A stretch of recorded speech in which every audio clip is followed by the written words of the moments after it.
Hello friends, welcome back to my channel. आज के video में हम लोग एक न्यूज़पेपर रीडिंग करेंगे। एक आर्टिकल है ये न्यूज़पेपर में, एडिटोरियल पेज में, और इसकी हम रीडिंग करेंगे और समझेंगे क्या आर्टिकल में लिखा गया है।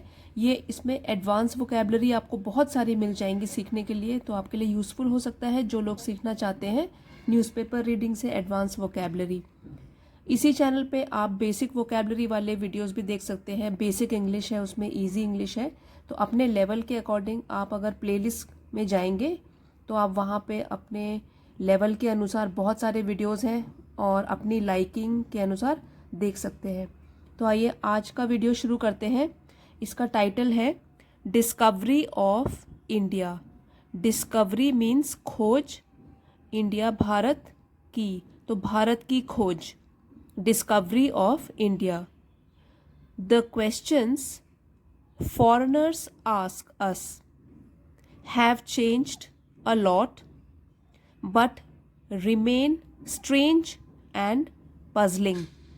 अब जैसे कि हम लोग, कोई इंडियन बाहर कंट्री में जाता है, फॉरेन कंट्री में जाता है, विदेश में जाता है, तो जो विदेशी होते हैं उससे जो प्रश्न पूछते हैं, या कभी विदेशी भारत में आते हैं तो जो भारतीय लोगों से वो प्रश्न पूछते हैं, उसके बारे में है कि जो प्रश्न विदेशी लोग पूछते हैं हमें, have changed a lot. Have के साथ वर्ब की थर्ड फॉर्म लगी है, तो ये प्रेजेंट परफेक्ट टेंस की पहचान है। गया है, गए हैं, गई है, तो आ और हैं, क्योंकि ये हैव है, प्रेजेंट टेंस में है, तो ये उसकी पहचान होती है। हैव चेंज्ड मतलब काफ़ी चेंज हो गए हैं। बट रिमेन स्ट्रेंज, लेकिन अभी भी रिमेन मतलब रह गए हैं वो काफ़ी अजीब से, स्ट्रेंज अजीब से, एंड पजलिंग, पजलिंग मीन्स उलझन में डाल देने वाले। तो अभी भी जो विदेशी लोग प्रश्न पूछते हैं हम भारतीयों से, वो काफ़ी बदल चुके हैं, बदल गए हैं, लेकिन फिर भी जो प्रश्न होते हैं उनके अभी भी रह गए हैं, बहुत ही अजीब से और हमको दुविधा या उलझन में डाल देने वाले क्वेश्चन रह गए हैं। तो अब ये आर्टिकल शुरू करते हैं। When I was a child, I heard about questions that Indians were asked when they went to foreign countries. When I was a child, जब मैं एक बच्चा था, तो ये जिसने आर्टिकल लिखा है वो अपने बचपन की बात बता रहा है। जब मैं एक बच्चा था, आई हर्ड मैंने सुना, अबाउट क्वेश्चंस उन प्रश्नों के बारे में, दैट इंडियंस वर आस्क्ड जो भारतीयों से पूछा जाता था या पूछे जाते थे। क्वेश्चंस है तो पूछे जाते थे। When they went to foreign countries, जब वे जाते थे विदेशी कंट्रीज में, मतलब कि विदेश यात्रा में जाते थे, दूसरी कंट्रीज में, दूसरे देशों में जाते थे। तो जो प्रश्न उनसे पूछे जाते थे जब मैं छोटा बच्चा था, तो मैंने सुना था कि भारतीयों से किस टाइप के क्वेश्चंस, कैसे प्रश्न पूछे जाते थे। इन दोज डेज, उन दिनों, foreign travel was a distant prospect. तो उन दिनों जो फॉरेन ट्रैवल मतलब कि विदेश में यात्रा करना एक डिस्टेंट मीन्स दूरी, समय के हिसाब से या जगह के हिसाब से दूरी, एंड प्रॉस्पेक्ट मीन्स कुछ घटित होने की संभावना। तो डिस्टेंस प्रॉस्पेक्ट मतलब कि एक असंभव सी चीज़ ही लगती थी कि हमसे बहुत दूर है कोई चीज़। तो उन दिनों, पहले की बात कर रहे हैं जब ये जो राइटर है वो बच्चा था, तो काफ़ी साल पहले की बात है, कि जो विदेशी यात्रा होती थी वो तो बस एक सपना टाइप का ही लगता था, और डिस्टेंट मतलब कि बहुत दूर का सपना लगता था।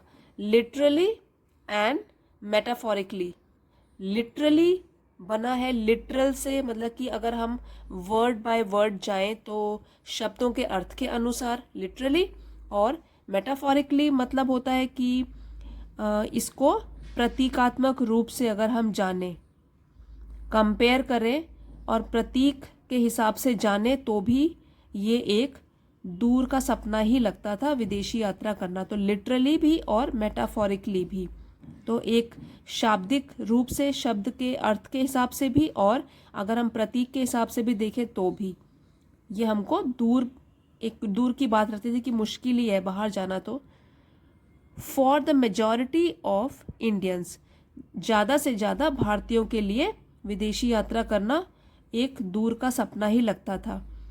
The few who did go abroad, अब यहाँ पे ये जो आर्टिकल लगा हुआ है वो द लगा हुआ है, मतलब कि स्पेसिफिक कुछ लोग, तो अ फ्यू हो सकता है, अ फ्यू का मतलब कुछ लोग, लेकिन द फ्यू मतलब कि जो भाग्यशाली लोग थे, अब जो जिनको मौका मिल जाता था बाहर जाने का, the few who did go abroad, जो कुछ लोग बाहर फिर गए, did so for higher studies, तो वो किस के लिए गए, हायर मतलब कि बाकी पढ़ाई करने के लिए, और भी अपनी पढ़ाई करने के लिए, हायर स्टडीज़ के लिए वो बाहर जाते थे, और इन ऑफिशियल कैपेसिटी, या तो फिर कह सकते हैं कि कोई सरकारी काम को लेकर लोग बाहर विदेश यात्रा करते थे। ऑफिशियल कैपेसिटी, कैपेसिटी मीन्स क्षमता, वैसे कैपेसिटी का मतलब होता है क्षमता, और ऑफिशियल हो गया सरकारी काम को लेकर, तो या तो सरकारी काम को लेकर सरकार के खर्च में बाहर चले जाते थे, या तो अपनी पढ़ाई को पूरा करने के लिए, हायर स्टडीज़ को करने के लिए बाहर चले जाते थे, और टू डू बिजनेस, या तो फिर बिजनेस व्यापार के लिए वो बाहर चले जाते थे। तो 3 चीज़ें बताई गई हैं कि क्यों वो लोग पहले बाहर जाते थे। घूमना फिरना तो बहुत दूर की बात है, पढ़ाई हो गया, फिर हो गया सरकारी काम को लेकर, और दूसरा हो गया बिजनेस स्टार्ट करने के लिए, व्यापार स्टार्ट करने के लिए। India had little exposure to the outside world, और तो भारत को था, अब लिटिल जो है इसके आगे कोई भी आर्टिकल नहीं लगा है, आर्टिकल नहीं लगाया है, तो लिटिल अगर विदाउट आर्टिकल होता है ये, तो उसका मतलब होता है ऑलमोस्ट नथिंग, ऑलमोस्ट नेगेटिव, मतलब न के बराबर, ठीक है। तो इसका नेगेटिव मीनिंग हो जाता है जब ये बिना आर्टिकल के लगता है। तो इंडिया हैड लिटिल एक्सपोजर, और एक्सपोजर का मतलब है संपर्क, तो भारत का न के बराबर संपर्क था बाहरी दुनिया से, as had the outside world to India, जैसे कि बाहर के दुनिया का भी इंडिया के साथ न के बराबर ही संपर्क था। तो मतलब भारत को कोई ऐसे जानता भी नहीं था, और इंडिया के लोग, भारत के लोग भी विदेश में घूमने जाते ही नहीं थे, तो उनको ज़्यादा पता नहीं था इसके बारे में। India was imagined as a mysterious realm, इसमें आप ए को प्रोनाउंस नहीं करेंगे, उच्चारण नहीं करोगे, साइलेंट होगा ये, realm. So India was imagined as a mysterious realm of snake charmers and sadhus, तो बाहर के जो लोग थे, दूसरे देश के लोग थे, वो भारत को किन नज़रों से देखते थे, क्या इमेजिन करते थे, सोचते थे, क्या सोच थी उनकी भारतीयों के बारे में, कि as a mysterious realm of snake charmers, कि एक इंडिया जो है, भारत एक रहस्यमयी क्षेत्र है, रहस्यमयी जगह है, स्थान है स्नेक चार्मर्स का, जहाँ सपेरे रहते हैं, गरीब लोग रहते हैं, बस यही उनकी मेंटालिटी थी, यही सोचते कि इंडिया में तो सपेरे रहते हैं ज़्यादातर और साधु घूमते रहते हैं, तो ये इन नज़रों से वो लोग इंडिया को देखते थे पहले। फिर साधु हो गया, सपेरे हो गए, महाराजा या तो राजा महाराजा रहते हैं, एंड मावल्स, तो मावल्स हो गए कि चमत्कार होते रहते हैं वहाँ पे। तो ये माना जाता था विदेशियों के द्वारा कि भारत में ये सब होता है। India was imagined as a mysterious realm of snake charmers and sadhus, maharajas and marvels, तो भारत को समझा जाता था एक रहस्यमयी जगह, रहस्यमयी क्षेत्र, जहाँ पे सपेरे रहते हैं, साधु रहते हैं, महाराजा रहते हैं और चमत्कार होते रहते हैं। Did tigers Rome the streets of Indian towns, तो क्या पूछा जा रहा है, did tigers Rome the streets of Indian towns, तो ऐसे पूछते थे कि क्या चीते घूमते रहते हैं गलियों में, भारतीय शहरों की गलियों में क्या चीते घूमते रहते हैं, इस तरीके के क्वेश्चंस पूछे जाते थे। Was it true children went to school, और ये भी पूछते थे कि क्या ये सच्ची बात है कि बच्चे वहाँ भारत में स्कूल जाते हैं। By the way were there any schools, और पूछ रहे हैं कि क्या वैसे वास्तव में क्या स्कूल होते भी हैं भारत में। On the backs of elephants, तो ये बोल रहे हैं कि ये क्वेश्चन यहाँ पे अभी ख़त्म नहीं हुआ है, क्योंकि कॉमा के ये जो ब्रैकेट है उसके अंदर भी एक स्टेटमेंट लिखी हुई थी छोटी सी। Was it true children went to school on the backs of elephants, कि जो बच्चे हैं वो क्या हाथियों के ऊपर बैठ के स्कूल जाते थे। Did people live in trees, और जो लोग हैं क्या पेड़ों पे रहते थे। तो इस तरीके की धारणा लोगों में थी, विदेशी लोगों में थी भारत के बारे में, भारत देश के बारे में और भारतीयों के बारे में। तो कितने अजीब से क्वेश्चन वो लोग पूछते थे जब जब भारतीय लोग बाहर जाते थे, तो ये उनसे प्रश्न पूछे जाते थे। These queries prompted amused puzzlement। अब इस तरीके के जो प्रश्न होंगे, क्वेरीज मतलब प्रश्न, तो इस तरीके के जो प्रश्न है prompted amused puzzlement as well as a search for reasons behind such misconceptions। तो इससे क्या होता था, प्रॉम्प्ट मतलब ये प्रेरित करते थे।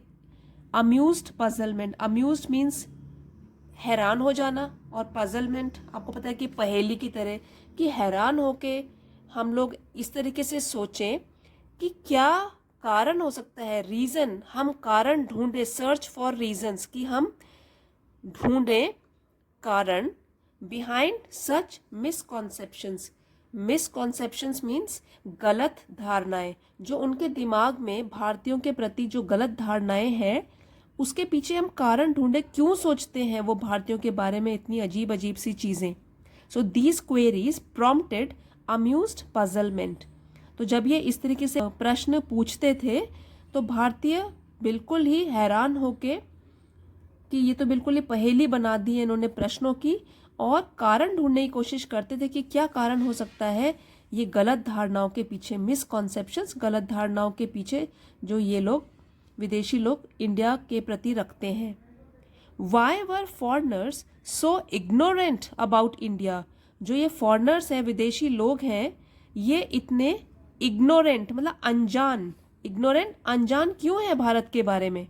The reason was that despite India's size and its civilizational heritage of thousands of years, तो इसका जो कारण है वो ये था, despite India's size, despite means इसके बावजूद, इंडिया बहुत बड़ा है, उसका क्षेत्र तो बहुत बड़ा है, तो आपको पता है कि इतनी बड़ी कंट्री होने के बावजूद भी, and it's civilisational heritage of 1000 of years.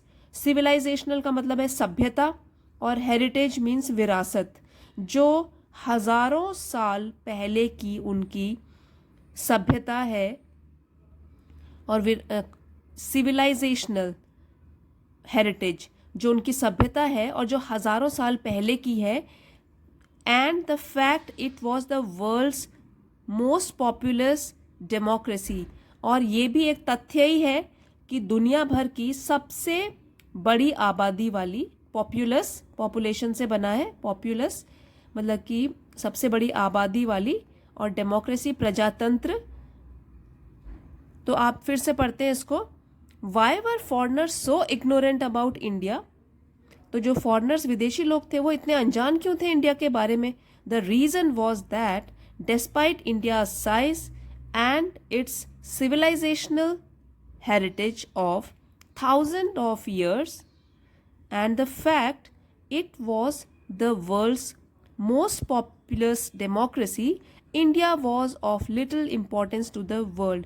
तो इन सब चीज़ों के होने के बावजूद भी इंडिया क्या था, वो लिटिल, अब देखिए यहाँ पे भी अ लिटिल, द लिटिल कुछ नहीं है, बिना आर्टिकल के यूज हुआ है लिटिल। तो यहाँ पे इसका जो मीनिंग निकल रहा है वो है न के बराबर, लगभग न के बराबर ही इंडिया की इम्पोर्टेंस, ज़रूरत थी पूरे वर्ल्ड में। तो इंडिया जो था वो एक कोई जानता ही नहीं था उसको। India was of little importance to the world, और वर्ल्ड के लिए भी इंडिया की कोई भी इम्पोर्टेंस नहीं थी। आवश्यकता नहीं थी वर्ल्ड को इंडिया की। तो इसलिए इतनी अच्छी चीज़ें होने के बावजूद भी वो लोग भारत को जानते ही नहीं थे और इंडिया के बारे में वो अनजान थे। The best antidote to ignorance being ingenuity, the answers to oft asked questions called for creative thinking। यहाँ पे ingenuity means सरलता और ignorance अज्ञानता। एंटीडोट का मतलब होता है जो विष को हरने, जहर को हरने वाली औषधि होती है। मतलब जहर के लिए अगर जैसे सांप काट लेता है तो एंटीडोट लगाते हैं, तो ये एंटीडोट मतलब विष को हरने वाली औषधि, विष को खत्म करने वाली जो दवाई होती है। The best antidote to ignorance being ingenuity, तो इसका मतलब ये बना अज्ञानता का सबसे अच्छा इलाज। तो अज्ञानता का सबसे अच्छा इलाज है सरलता, या अज्ञानता को दूर करने का सबसे अच्छा इलाज है सरलता में। The answers to oft asked questions called for creative thinking, तो जो ये प्रश्न पूछते थे, to oft ask means often ask, जैसे कि कई बार पूछे जाने वाले या बार बार पूछे जाने वाले जो प्रश्न थे, कॉल्ड फॉर क्रिएटिव थिंकिंग। तो इसके लिए ज़रूरत थी क्रिएटिव थिंकिंग मीन्स रचनात्मक सोच। तो अब जो ये पूछे गए प्रश्न हैं तो उसके उत्तर, तो पूछे गए प्रश्नों के जो उत्तर है वो रचनात्मक सोच की मांग करते हैं। तो इसके जो आंसर्स हैं उसके लिए जो सोच है वो भी रचनात्मक होनी चाहिए, तभी कोई ऐसे अजीब अजीब प्रश्नों के उत्तर दे सकता है। Yes, tigers did have free recourse to the streets, but people were safe by using the zebras provided for safe navigation of thoroughfares। So यहाँ पे बोलना चाहते हैं कि yes, हाँ, tigers did have free recourse to the streets। So recourse का मतलब होता है सहारा या कठिन समय में सहारा देना। तो यहाँ वो बोलना चाहते हैं कि यस, टाइगर्स या बाघों के पास निशुल्क घूमने पर, मतलब फ्री मीन्स बिना पैसे दिए, निशुल्क घूमने पर, निशुल्क सहारा लेना और स्ट्रीट्स गलियों में घूमना, हाँ वो कर सकते थे। ऐसे मजाक में वो जवाब दे रहे हैं कि हाँ बाघ इधर उधर सड़कों पर गलियों पर फ्री में घूम सकते थे। बट पीपल वर सेफ, लेकिन जो लोग थे वो सुरक्षित थे, by using the zebras provided for safe navigation.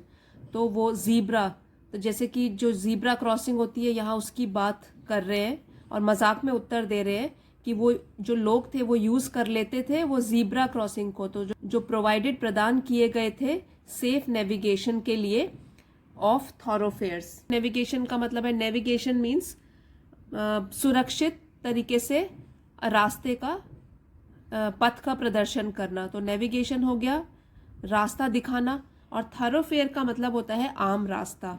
तो जो जीब्रा क्रॉसिंग प्रोवाइड की जाती है सड़कों पर, तो लोग उसके ऊपर चल के सेफ रहते थे उन बाघों से।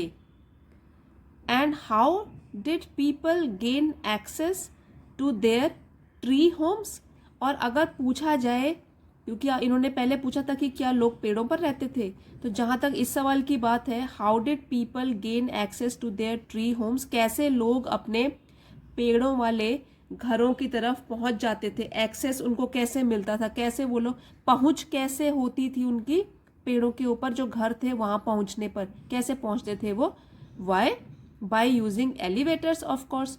तो ये भी जो रचनात्मक तरीके से जवाब दे रहे हैं वो मजाक भरे जवाब हैं। वो कह रहे हैं कि क्यों एलिवेटर्स यूज करते थे, लिफ्ट यूज करते थे, वास्तव में वो यूज करके वो अपने ट्री होम्स जो पेड़ों पर घर बनाए जाते हैं उस पर पहुंच जाते थे। टुडे, अब देखिए ये तो जो मजाक भरे प्रश्न उत्तर हैं वो तो यहाँ पे फिनिश हो गए, लेकिन अब बहुत ही इम्पॉर्टेंट फेज आता है इस आर्टिकल का। Today India presents a very different kettle of fish and provokes very different questions. लेकिन आज की अगर बात करें, अभी तक तो ये जो राइटर है वो अपने बचपन की बात कर रहे हैं कि जब बचपन के समय पे लोगों का नज़रिया भारतीयों के प्रति ऐसे था, विदेशियों का नज़रिया। लेकिन आज की बात करते हैं, today India presents a very different kettle of fish. Kettle of fish, इसका मतलब, ये एक बहुत अच्छी फ्रेज है जो आप यूज़ कर सकते हैं, और इसका मतलब होता है एकदम अलग बात। तो आज जो है इंडिया प्रस्तुत करता है एक बिल्कुल ही अलग बात, देश के बारे में भी और भारतीयों के बारे में भी। इसका मतलब होता है वैसे उकसाना, यहाँ पे इसका मतलब है सवाल खड़े करना। तो जो ये है बिल्कुल ही अलग बात प्रस्तुत करता है, एक तो भारत के बारे में, और बिल्कुल ही डिफरेंट अलग तरीके के सवाल भी प्रस्तुत करता है, या अलग सवाल खड़े करता है भारत के बारे में। मतलब अब वो उस तरीके से अजीब अजीब से प्रश्न नहीं पूछते भारत के बारे में भी और भारतीयों के बारे में भी, अगर इंडियंस जो है कंट्री में जाते हैं या फॉरेनर्स अगर इंडिया में आते हैं, कि ऐसा क्यों है कि despite India being build as, अब जो भारत को देखा जा रहा है फास्टेस्ट ग्रोइंग मेजर इकोनॉमी, एक बहुत ही तेज गति से बढ़ती हुई अर्थव्यवस्था के रूप में जो भारत को आजकल देखा जा रहा है, तो इसके बावजूद डिस्पाइट ऐसा क्यों है कि so many of its citizens, कि उसके बहुत सारे नागरिक, सिटीजन नागरिक, desperately want to get out. Desperately means बहुत ही आतुर है, टू गेट आउट बाहर निकलने के लिए इस देश से, that they resort to illegal often dangerous measures to do so, कि जो इसके नागरिक हैं भारत के, वो बहुत ही आतुर हैं इस कंट्री से, देश से बाहर निकलने के लिए, विदेश जाने के लिए, कि वे दे रिजॉर्ट टू, कि वे सहारा लेते हैं, रिजॉर्ट सहारा लेते हैं, टू इलीगल, इलीगल मीन्स गैर कानूनी, ऑफन डेंजरस कई बार जो खतरनाक भी हो सकते हैं, मेजर्स, मेजर्स मीन्स कदम उठाना ये करने के लिए। तो यहाँ वो कहना चाहते हैं आजकल के जो प्रश्न हैं जो बदल गए हैं और जो विदेशी भारतीयों से पूछ रहे हैं कि ऐसा क्यों है कि जब इंडिया को देखा जा रहा है एक तेज गति से बढ़ती हुई प्रमुख अर्थव्यवस्था के रूप में, तो फिर भी इसके बावजूद भी जो भारत के नागरिक हैं वो क्यों इतने आतुर हैं भारत से बाहर जाने के लिए, कि वे कई बार सहारा ले लेते हैं गैर कानूनी और काफ़ी खतरनाक कदम भी उठा लेते हैं ऐसा करने के लिए। तो ऐसा क्यों है, इस टाइप के क्वेश्चंस अब पूछे जाते हैं भारतीयों से। How is it that not withstanding India's wanted tradition of Gandhian अहिंसा, it is beset by recurring episodes of mass violence as witnessed in Manipur। notwithstanding का मतलब होता है इसके बावजूद, और ये इंडिया की ट्रेडिशन मीन्स परंपरा, और वांटेड ट्रेडिशन का मतलब होता है प्रशंसा के योग्य परंपरा, और गांधीयन अहिंसा गांधी जी की जो अहिंसा की परंपरा थी। तो यहाँ वो बोलना चाहते हैं how is it that not withstanding India's wanted tradition of Gandhian अहिंसा, तो ऐसा क्यों है कि भारत की जो गांधीवादी अहिंसा, इसकी जो गौरवशाली परंपरा थी, इसके बावजूद भी, तो जो गांधी जी की अहिंसा की पॉलिसी थी, तो इतनी अच्छी परंपरा जो कि प्रशंसा के योग्य है, इसके बावजूद भी ऐसा क्यों है कि it is beset by recurring episodes of mass violence as witnessed in Manipur। तो यहाँ पे जो डिफ़िकल्ट वर्ड्स हैं वो है why, how is it, beset, beset means घेर लेना या घिरा हुआ, और recurring जो बार बार होता रहता है, बार बार घटता रहता है। एपिसोड्स, एपिसोड्स का मतलब होता है कि घटना, कोई घटना। मास वायलेंस है, मास मीन्स सामूहिक, और वायलेंस है हिंसा। तो ऐसा क्यों है कि इतनी अच्छी परंपरा जो इंडिया के पास है उसके बावजूद भी, नॉट विदस्टैंडिंग, उसके बावजूद भी it is beset by recurring episodes of mass violence. India जो है फिर भी घिरा रहता है विवादों से, जो कि उसके कौन से विवाद हैं ये, बार बार हिंसा होती रहती है, कि बार बार होने वाली सामूहिक हिंसा की घटनाओं से वो क्यों घिरा रहता है अभी भी, जैसे कि आपने अभी देखा, विटनेस किया मणिपुर में। तो अब इस तरीके से प्रश्न पूछे जाते हैं भारतीयों को। Answers to such questions could lead to a true discovery of India. तो अगर इस तरीके के प्रश्नों के, अब जो जटिल प्रश्न हो गए हैं, मुश्किल प्रश्न हो गए हैं, ऐसे प्रश्नों के अगर उत्तर मिल जाए तो इंडिया को, भारत को ले जाया जा सकता है एक सच्चे भारत की तरफ, या फिर सच्चे भारत की खोज की जा सकती है। तब ट्रू डिस्कवरी ऑफ इंडिया, एक सच्चे भारत की खोज की तरफ इसको ले जाया जा सकता है, not only by outsiders but more importantly by ourselves. ना ही सिर्फ बाहर वालों से या विदेशियों से, लेकिन मोस्ट इम्पॉर्टेंटली सबसे ज़रूरी बात यह है कि हम खुद अगर इन टाइप के प्रश्नों का उत्तर दे पाएँ कि फिर भी इतना वायलेंस क्यों हो रहा है, इतनी हिंसा क्यों हो रही है, और वो भी बार बार क्यों घटती रहती है ऐसी हिंसाएं, तो ये अगर हम खुद जवाब दे पाएँ तो हम खुद डिस्कवर कर सकते हैं या ले जा सकते हैं अपने देश को, एक सच्चे खोज की जा सकती है अगर हम ऐसे प्रश्नों के उत्तर आज के टाइम पे दे पाएँ।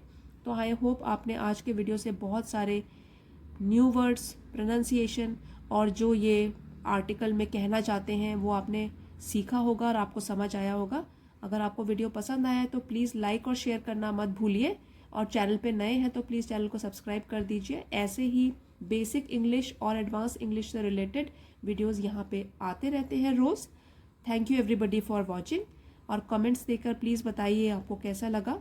सी you next time in the next video.